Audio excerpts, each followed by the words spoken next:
Bonjour à tous, cette semaine Leslie et moi on est invités à un barbecue. Et c'est Émilie qui invite, elle est persuadée qu'avec le secret de sa marinade, ses brochettes feront un carton. Et on vous a dit qu'elles étaient veggie ces brochettes? Allez go!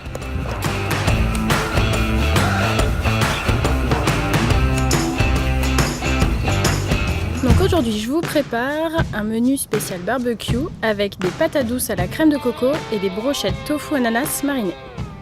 Je voulais absolument faire un barbecue veggie à mes amis pour leur prouver qu'il existait des substituts à la viande lorsqu'ils sont bien cuisinés, avec lesquels ils pouvaient se régaler. Et pour ça, j'ai mes petits secrets. La star de ce barbecue, c'est ma marinade et son ingrédient secret qui fait toute la différence.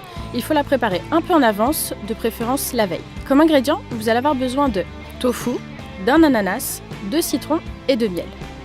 Dans un bol, vous commencez par mélanger le citron et le miel. Et c'est à ce moment-là que s'ajoute l'ingrédient que nous ne pouvons pas citer.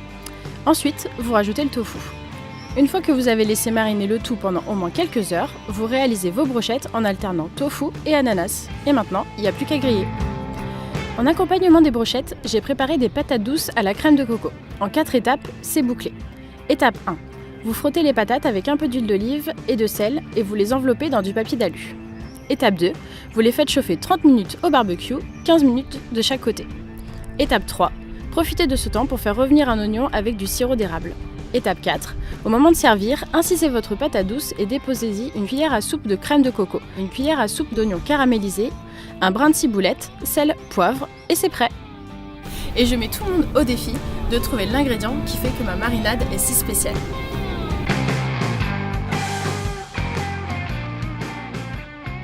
J'ai fait du tofu l'élément principal de mon barbecue pour une bonne raison.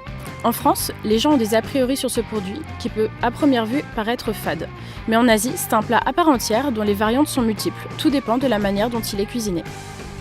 Alors Marie, qu'est-ce que t'en as pensé? C'était très bon, très puissant en goût. Moi je pense que t'as mis un peu de yuzu. Non, c'est pas ça. Moi j'ai trouvé ça super bon, le petit côté agre-doux, ça m'a fait penser à de la cuisine asiatique. Du coup j'ai envie de pencher pour de la citronnelle. Pas trop loin, mais c'est pas encore ça. Alors moi j'ai adoré le côté sucré-salé très estival et je me demande si t'as pas mis un petit peu d'orange dans ta marinade. Alors il y a ce petit côté agrume, mais c'est pas encore ça.